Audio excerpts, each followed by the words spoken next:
Steve Feldman, publisher of Floor Covering News, with Kevin Jablon, owner of Spartan Surfaces. We're doing a little something different this time, a little happy hour chat. Bourbon is my drink of choice. Beer, looks like a Yingling, is his. Pennsylvania's finest. Well, maybe this is going to be a new series every Tuesday. Some people said Tuesday Talk, Cocktails with Steve, whatever. I think this is good. I'm glad to be here first. We got to make the best of this. Exactly. So how you doing? How's it going? How you holding up?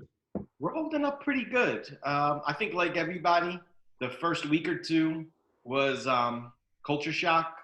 It took some getting used to, but I think right now, I know me personally, I think I'm in a pretty good place. And in regards to my family, they are as well. And my Spartan family also, I think we're all pretty good right now.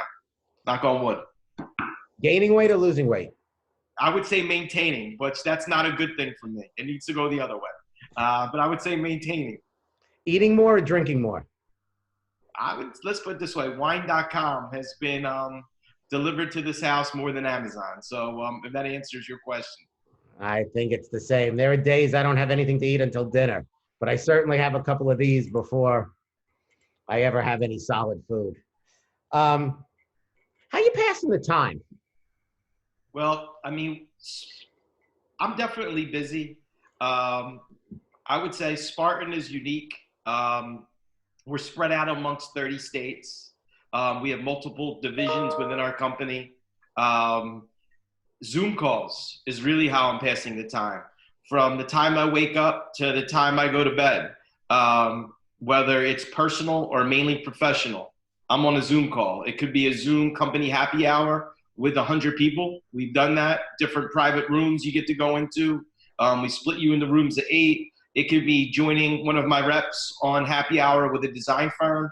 It could be a product presentation. It could be a project meeting. It could be just in a hello, or it can be friends just getting together and shooting the breeze. And I think that's been the best thing to come out of this is I think a lot of us, at least me personally, have been able to reconnect with some people that I just had an excuse and haven't had the time.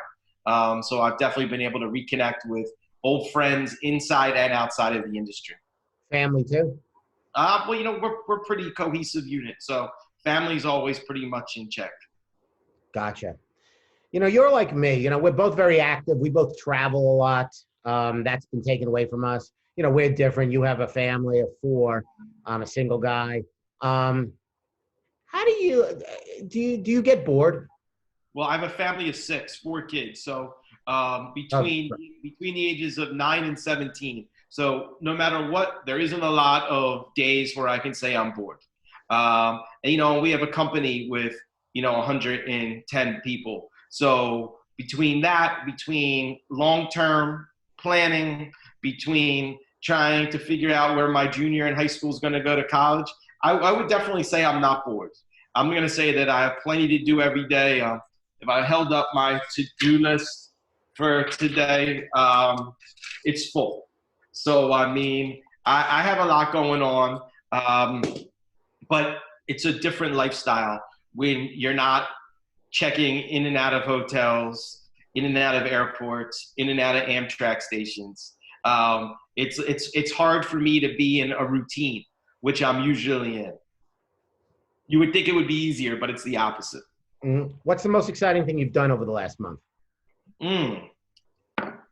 Good question. The most exciting thing that I've done over the last month. We've had some really good basketball games in the driveway with the fam. The Jordan documentary, sad to say, it was one of the most exciting that started this past Sunday. Some Zoom calls with college buddies. You binge watching any shows? Yeah, well, we obviously watched The Tiger King like everybody else. I watch a couple Netflix series, but nothing crazy. We're not huge TV people over here. Played a lot of games of Uno and a couple big games of Monopoly. Yeah, my son and I, when I go visit him, we play, what is it, Rummy Cube? something Yeah, like yeah, yeah. Gin rummy, rummy cube, and we're also playing. I'm playing a lot of online poker with my buddies as well. that. So Making any that's money? no, I'm on the other side of that. Ah, But I'm passing a lot of time in the evenings. all right. Now, a lot of people doing a lot of reflecting right now. You doing any reflecting, in your spare time on life, on family? I don't know how you couldn't right now. So yeah, 100%. I'm hoping to come out of this a better version of myself. And I think the way I've lived my life, especially since we started Spartan 13 and a half years ago, was at a pretty rapid pace. Um, I'd say it was managed paranoia is what sort of helped stimulate our growth. And I always felt I needed to be in front of a client, a supplier, an employee, talent acquisition, whatever it was. And I missed out a lot over the last 13 years of what was going on the home front. I think coming out of this, the sweet spot's going to be the middle. I don't think I'm going to go back to what my old life was, and I don't think this is the new normal. I think there's going to be a really nice balance of just managing my time better, personally and professionally. I think we're all victims of that. I mean, Yeah.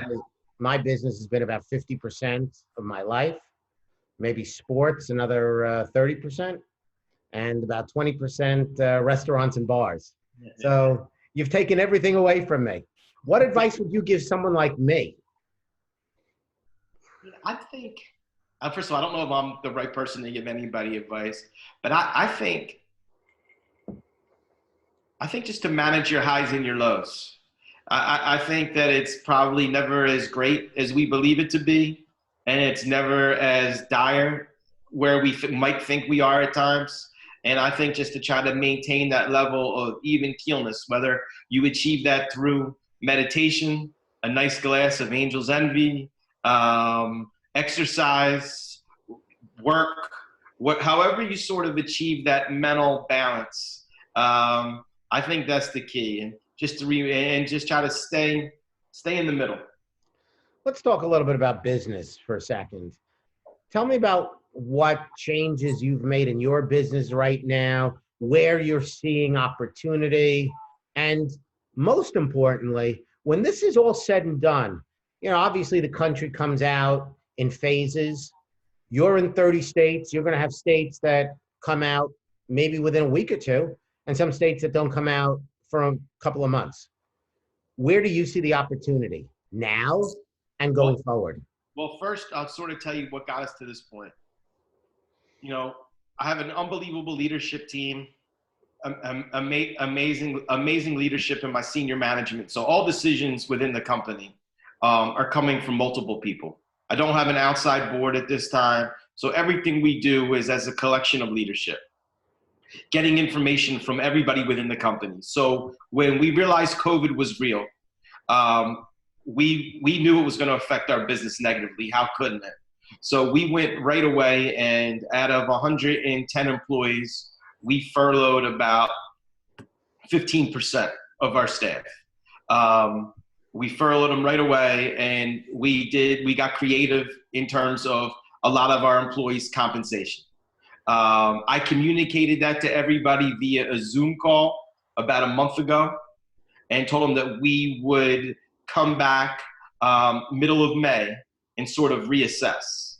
In the meantime, we applied, got approved, and got funded for our PPP loan, which the majority of that is forgivable. So I will be on a Zoom call on Thursday, pushing up the call that was supposed to happen in May, bringing back every furloughed employee June 1st.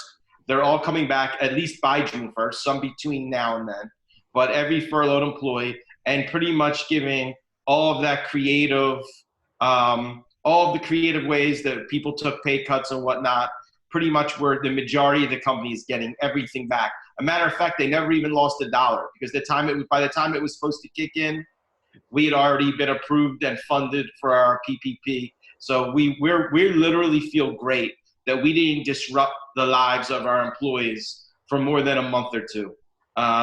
So we'll be back in full force as late as June 1st. So that sort of gets us up to this point.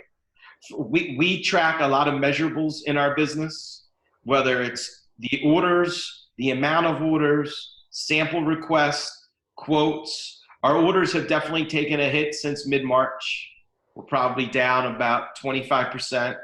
Our sample activity, which is a good litmus test on where our business is going, 6 months down the road, that's off about 10 to 15%. And our quoting is pretty steady to where it was this time last year. So, listen, it's going to be a fight. And I don't think this is a layup for anybody. We have to get super creative. We've never gotten excited over so many small orders before. We appreciate every order. But the biggest thing and what I'm probably most proud of, when I started Spartan 13 and a half years ago, for whatever reason, I made it people over products. I don't know why I did that. I made it, our mantra was we take business serious, but we don't take ourselves serious. Culture over P&L. Culture trumps strategy. These are all the things that we always said before it became trendy and hot to talk like that. It was always about people, we over me. That's our core value. And it was always about this team environment. When I announced on the Zoom call the furloughs and the pay cuts, the response was incredible. Most of my employees that contacted me were more concerned about how I was doing and the psyche of me than they were about how it was affecting them. I had furloughed employees that offered to work even though they were furloughed just to help the company out, which obviously we didn't need them to do that. And then I had employees that took substantial pay cuts, offered to take more if it helped the company out. We didn't take them up on that either. But it just sort of showed me that the 13 and a half years where we really put people over product and profits, there was a reason for it. We were supposed to have this culture with this team to go through this. Just to go off on a little bit of a tangent, you mentioned that PPP program.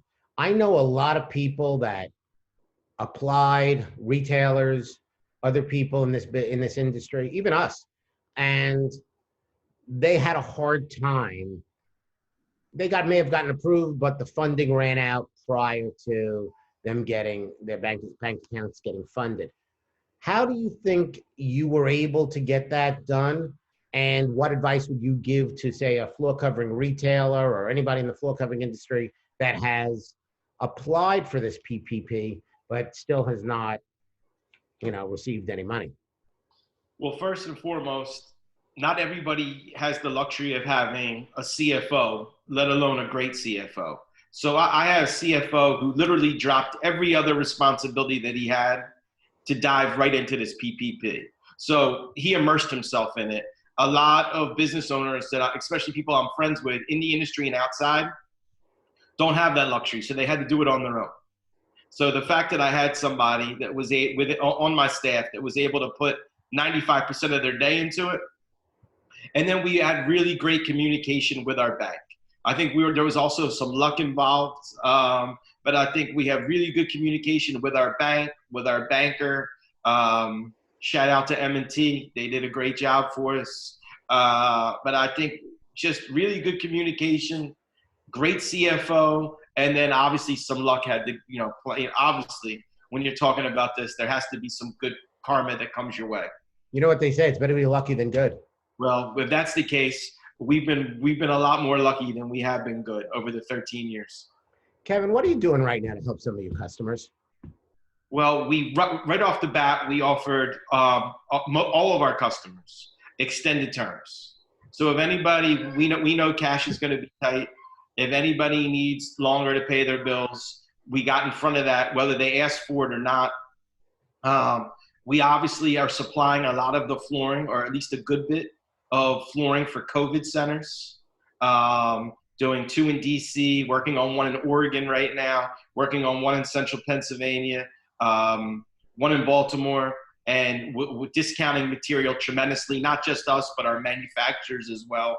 But I think for us, and I'm communicating a lot with my customers just on life, because I think people are like us and they have more time on their hands right now. And I think people feel good to talk through things. So I'm in constant communication with a lot of my customers on the A&D side, on the contract side, on the end user side. Well, I know your time is limited, and as we close, this has been a very gloomy day here in New York. Thunder showers. It was dark. As we close, I look out and I see the sun is coming out. I hope the sun comes out for everybody in this industry sooner rather than later. Kevin, thank you for your time. Steve, thank Appreciate it. you. Only wish you the best. Anything that we can do for you, you just let us know. Listen, the feelings mutual. You do a great job for our industry, and the industry needs people like you. So greatly appreciate it. I have a lot of gratitude for people behind the scenes that really help make our industry go. Appreciate it, Kevin. Bud, we look forward to getting together in person and tearing up New York before you get out of there. Dinner is on me. All right, whatever. We'll figure it out.